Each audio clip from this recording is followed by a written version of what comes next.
Welcome, fellow freaks, geeks, and nostalgic peeps, to my channel, Slime & Slashers, where, yeah, we talk about everything from Nickelodeon slime to horror movie slashers, but plenty of stuff in between, but mostly books. Today's video, it is another book-themed video. I am doing a recent reads video so I can wrap up my February and my March reading months because I never did a wrap-up. So here I am to fix that mistake. But wait just a second, we'll go to the short intro when we come back, then we'll get into the wrap-up.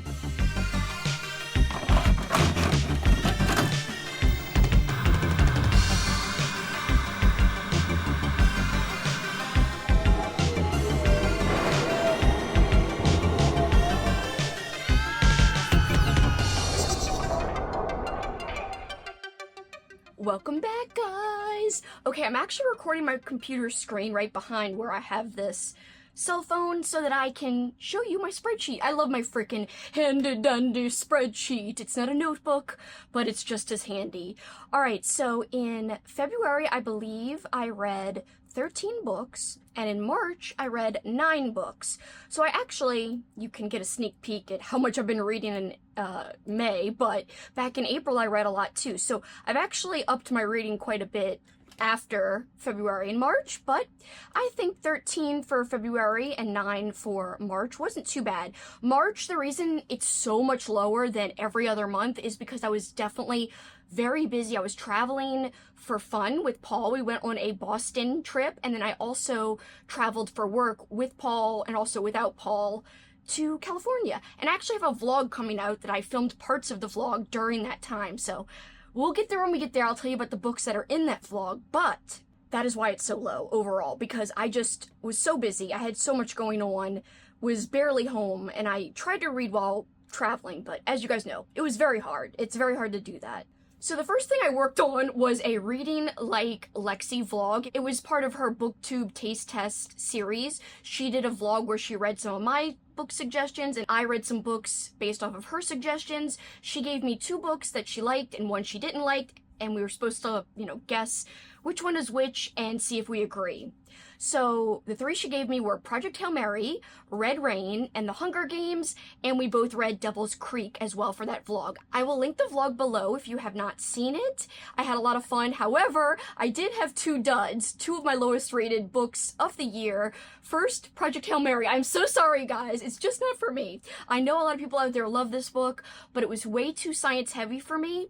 And another criticism is I personally did not like the main character's sense of humor. I just did not find it relatable. I did not find it charming. It's just not my sense of humor. It reminds me of more of a style like a Big Bang Theory type of humor. And that show comes to mind because obviously that show has science in it too. So the main character kind of reminded me of some characters on that show, and I'm not a huge fan of that show. So I think that's why I didn't like it. In the vlog, I gave it a 3, but since having finished it, I'm like, I really didn't have a good time reading it, so I lowered it to a 2.5. Red Rain by R.L. Stine. That one was also a 2.5, but that was one of the books that Lexie actually did not like, so it wasn't a bad thing that I disliked it, because she also disliked it. In fact, she gave it a 1. I was a little more generous, because, it takes talent to write a book. R.L. Stine's a good writer. It's not the best in terms of plot, though, or characters, so I just didn't love it. It just didn't work for me. Alright, let's take a look at my original TBR page. I have these little pages that I make with some of the book covers from my TBR that I'd like to get to. So here you could see the books where I was doing the Lexie vlog. It even says here, Lexie vlog. So I did get to all of those. Hunger Games was the biggest surprise, by the way, of that vlog. That was a 5-star read for me. And spoiler, I just read the next book in the series, and I also loved it. In fact, I loved it even more. I gave Hunger Games a 5-star. I gave the sequel a 5-star. I'm loving this series, and I never would have picked it up had it not been for this vlog, so I'm very happy about that. And Devil's Creek also was a 5-star. I really had a great time with that book. Essentially, it's a cult story, so we're dealing with a cult in a small town, and these adult people come back who were a part of said cult when they were kids, and the evil seems to be coming back and things seem to be getting a little sinister and crazy again, just like they were back in the heyday of the cult. So they have to figure out what to do to stop whatever is happening. I thought that book had great atmosphere. Totally recommend if you like a good slow burn cult book, but also has a lot of supernatural elements, and it's pretty gory for a cult book. In February, another thing I was doing was trying to participate in my friend Kat's readathon, Folklore February, and I did read at least one picture book. I think, is that all I read for that? Oh, and my book club book for the month. So the picture book I picked up in honor of that readathon was The Three Little Cajun Pigs, and it was so cute, so sweet. I loved it. It's essentially a little spoof, a local spoof, a Louisiana spoof of The Three Little Pigs, but they're three little Cajun pigs, and they were so cute. And they were trying to hide from a crocodile or an alligator or whatever. I also, if you look at my readathon page, I was trying to participate in my Bloody Valentine readathon hosted by the wonderful Coral. I love her so much. I did wind up getting to 2 books for that readathon, so not too bad. I failed at the Gothic Hearts reading challenge, and I did participate by reading one book for Garb August 2.5, which took place over the 17th and 18th of February, and for that I read Flowers in the Attic. It blew me away. It was so fantastic. Of course, that's the book by V.C. Andrews. I had such a good time reading that. Gave it 5 stars, so I actually had quite a few 5 stars in the month of February. So although I did start off the month pretty rocky with 2.5 reads, then the readings started to pick up and the month started to look up. Looking back at my TBR page, you can see that there's some other books I didn't get to. I didn't get to Alice for Amy Noel Reed's her book club. I did not get to mine for the From Hell book club by Kelly. I did not get to Bridge, the Pyramid Club book club read, and I didn't even get to my buddy read of Eclipse, and I'm in fact trying to get to that next month, so we'll see. Hopefully I can actually get to that. In addition to my Lexie vlog, I did another reading vlog where I read like Mark Morris. Of course, if you don't know who I'm talking about, Mark Morris is a fantastic author. I consider him one of my favorite authors, so I decided to read 3 books from his list of favorite books that he gave me, and also read another one of his books. So that was so much fun. A total of 4 books read. I will link the vlog down below if you missed it. I had such a good time with that vlog, and for that I read The Wind-Up Bird Chronicle, Books of Blood Volume 1 by Clive Barker, and The Ceremonies by T.E.D. Klein. Those were the books that were favorites of Mark Morris's, and the book by Mark Morris that I read for the vlog was The Ugly Men. It was a short little novella. So starting with The Wind-Up Bird Chronicle, this was by Murakami, and I was blown away. It was so weird, mundane, yet extremely odd all at the same time. I don't really know how to describe the story. This guy becomes obsessed with some wells. He is essentially on a search for meaning of life, and amongst other things, after his wife leaves him. So there's a whole bunch of things going on. It's very confusing, but I had a great time reading this book, and I honestly don't know why. Would it work for everyone? No. You know, when I talk about weird books, sometimes they're a little bit weird, and other times they're really weird. This one's on the really weird side of the spectrum, so just know that if you're trying to take my recommendations on what to read, I would say be wary of something like this if you don't like really super strange out there type of books that have a lot of meaning that you have to decipher, that you have to think over, that you actually, you know, might be bored by because maybe it won't suit your tastes. As I said, I also read Volume 1 of the Books of Blood. It's a short story collection by Clive Barker. This was probably the best short story collection that I've ever read.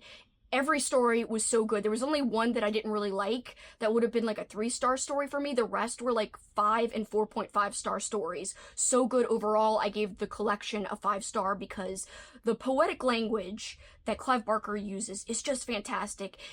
He is so skilled at writing very graphic imagery that freaks you out, but also the language he uses, like I said, is so beautiful and flowery, but in a non-pretentious way, in a very compelling way, in a very digestible way. And last but not least for that vlog, I read The Ceremonies by T.E.D. Klein, and that was a buddy read with my friend Alex over at the channel The Bookubus. I had such a fun time reading The Ceremonies. It was a super slow burn. And I'm exaggerating the word super on purpose because it was the slowest of slow burns. It doesn't bother me. I like a good slow burn. It builds the atmosphere, it builds the dread. The ceremony successfully did that for me. Would it be a hit for everybody? No. Some people like more fast-paced books, but I very much enjoyed it. So that was a success for me. I ended up giving that a 4. And then the book by Mark Morris, The Ugly Men, that little novella I loved. Much like Devil's Creek, The Ugly Men is also a story about a cult. This guy who just finds out his father has passed away, but there's more to his father's passing than meets the eye. There might have been something amiss about his death. And then he finds out some things about his father's past. I ended up giving that a 4-star. So overall, that vlog was a huge success. I wound up with 2 5-star books and 2 4-star books. So super highly rated vlog. I enjoyed everything I read for that vlog. It was wonderful. Alright, that brings me to my book club book, Grimm Memorials. I have a live chat with my friend Nathaniel Tolle, who's also an author, and my friend Kat from Kat's Novel Adventures, linked down below in the description. We talk spoilers, so beware if you haven't read it, but it is a super gruesome, gory, and very, at times, offensive book. It really goes there. I enjoyed it, though. I liked the splatterpunk nature of the book. I liked the extreme nature of the book, and it was awesome. It was a very dark retelling and reimagining of a fairy tale world. I loved it. Essentially, we've got this mean old witch, Eleanor Grimm, and a new family moves in not too far from her, and she goes about trying to steal, you know, some of their essence for her longevity, let's say. And she's doing it not only to the new family who's moved in, but to other families and children in the neighborhood. So, will anyone be able to stop it? What happens? That's for you to find out if you haven't read it, but I thoroughly enjoyed it, and I ended up giving it a 4.5-star rating. My friend Kat did not enjoy it. She gave it a pretty low rating, and my friend Nathan was kind of in the middle, and I think he gave it like a 3 or something, or maybe a 3.5, but he was in the middle of both Kat and I, our reactions. And I thought that was fun, and it was a great discussion. So if you'd like to hear more details about why we thought what we thought, I again linked that chat down below. Alright, and then getting to my last reads of February, I also read The Babysitter's Coven by Kate Williams. This was a cute little YA story, definitely had Buffy vibes. This group of babysitters, they might have special abilities, and they may be able to help people in their town from things that are evil. Like I said, it's very Buffy-like in its vibe and tone, but it takes place in modern times, so it's not a 90s set book. I read this for Amy McCaw's book club. Check out her channel. I'll link her below, and I'll link our book club chat below where we do talk about spoilers. It wasn't a perfect read for me, but I loved the ending. It started off slow. I wasn't into the banter between the teenage characters, but then it ramped up, and I liked it more and more. It's actually the first book of a series. I haven't decided if I'm going to read the rest or not, but I was intrigued by the ending, so we'll have to see. Maybe I'll pick up the second book and really make a determination, but I ended up giving this first book, The Babysitter's Coven, a 4-star rating. And last but not least, I read Flesh by the Rump Master, aka Richard Lehman. And Richard Lehman, for my year-long read-along I'm doing, has been a big hit or miss. Mostly a big miss for 99% of the people. For me, I've been having mostly a good time, except for one of the books. I absolutely was totally bored by one of the books, which was Body Rides. I'll talk about that in another wrap-up, but for Flesh, I had a good time with that one too. It wasn't my favorite Lehman, not really even in the top 5 of my favorite Lehmans, but I had a great time. We're dealing with this alien type of creature who can become a part of someone's body and control them. And it's kind of gross. It's kind of over the top, like most of Richard Lehman's books. I had a good time. I ended up giving it a 4-star rating. So just to look at the page one more time here, I did not get to Pride and Prejudice. I DNF'd that. I started it and just couldn't finish it. I didn't have time. I wasn't in the mood. I had some things on my TBR for one of my readathons, like Broken Hearts, the Fear Street book I didn't get to, The Snowman, didn't get to that. But overall, I feel like I did a pretty good job, and at least I got those 2 big vlogs, the Lexie vlog and the Mark Morris reading vlog done. So February overall, it was a success in my opinion, and if we look at the monthly stats for February, Like I said, 13 books, 4,695 pages. One of the reasons that page number is so high is because, for instance, the Murakami book was so long. It was I think it was like a 500-page book. It was a pretty long book. So even though I read less, I still read a lot of pages, or less books, but still a good amount of pages. I listened to a good deal of books on audio, including the Murakami book. My average rating was a 4.2 rating. I used the library for 10 different books that I read during the month, which is pretty great. And apparently I started 5 different new series. I don't know how that could be. I know that the Grimm Memorials book was the start of a series. The Babysitter book was the start of a series. Flowers in the Attic was the start of a series. So, oh my, that's a lot. And 2 of the books I thought, at least in my opinion, counted as diverse reads. I read 2 of the books physically. The rest, it was using audio in some way, shape, or form. All right, let's go to my March reads. I read quite a few great Irish books. Even though I didn't read a ton of books overall in March, I am very happy with the quality of the books I got to. I thought I really had a very successful thematic reading month because, like I said, I did focus a lot on Irish books. I didn't get to a lot of book club books for my friends, just like in February. I didn't get to The Damnation Game, which was a Death by TBR, which is run by Crystal and Kelly. I didn't get to that book club book. I didn't get to Katrina's. I didn't get to Amy's. I didn't get to Kitty's. I feel so bad. I didn't get to, like, any of them. I didn't get to Lauren's read along of Frankenstein. But it is what it is. I actually read Flesh earlier in February. I didn't have to read it then, but I read it ahead of time because I was just having a good time reading. But I did get to some Irish books, like I said, including my book club book, Knock Knock, Open Wide. This was so enjoyable. I know some people, like my friend Lexie and also Cameron, have given this book 5 stars, have loved this book. I loved it too a lot. I especially loved the Irish folklore in the book. It's very hard to describe the plot of the book, but definitely has some folklore flair, but it's also about this old TV show and something sinister might be in this box that is a focal point of the TV show. There's also some kind of mystery with this ring. People are going after this ring. This woman is affected her whole life. She's kidnapped. It's a whole big thing. Tons of stuff happens in this book. I'm not exaggerating when I say tons of stuff, but it somehow really, in my opinion, worked mostly together. All that was missing for me was a little bit more at the end. I felt like it wrapped up so quickly where, we spent so long getting to know the characters, which I loved. I really enjoyed the characters. I related to the characters. I thought they were fleshed out, believable, but I still wanted more with the supernatural elements and the folktale elements of the actual story. So that is the only reason it's not a 5. I think I'm going to settle on a 4.5. I've been debating over the last couple of months if it should be a 4 or a 4.5. In fact, I think I have it here as a 4.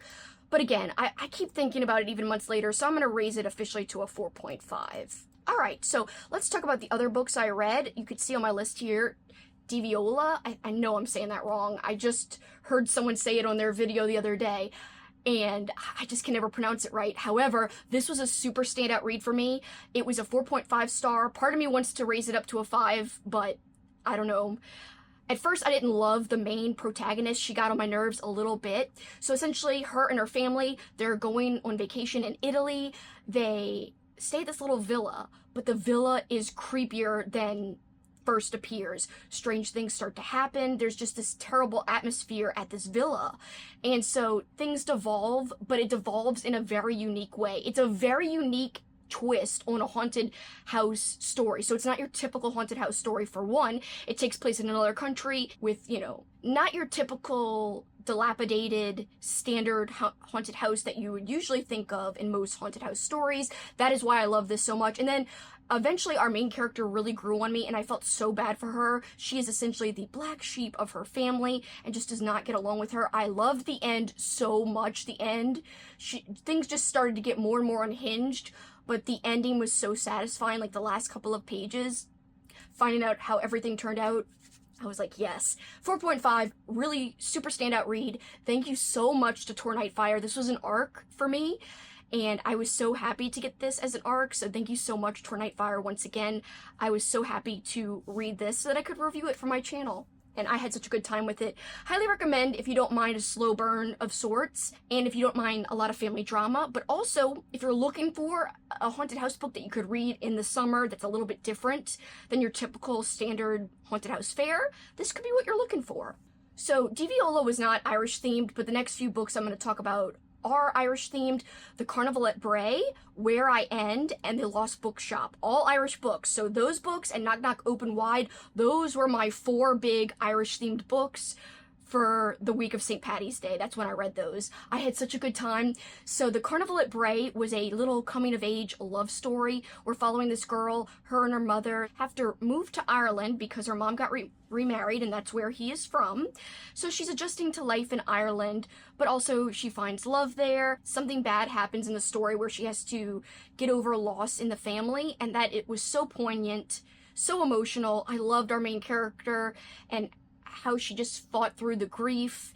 And also, I really loved, a big part of this book was her finding out about the death of Kurt Cobain, but also before he dies, she wants to try to travel to see him in concert. Such a great story, also a 4.5-star read. Had such a good time, very heartfelt. Not a horror book, of course. Next up, very much a horror book, and the only reason this isn't a 5 either is because the way certain things are talked about in the book is effective, but it also grated on me and it made me feel really weird.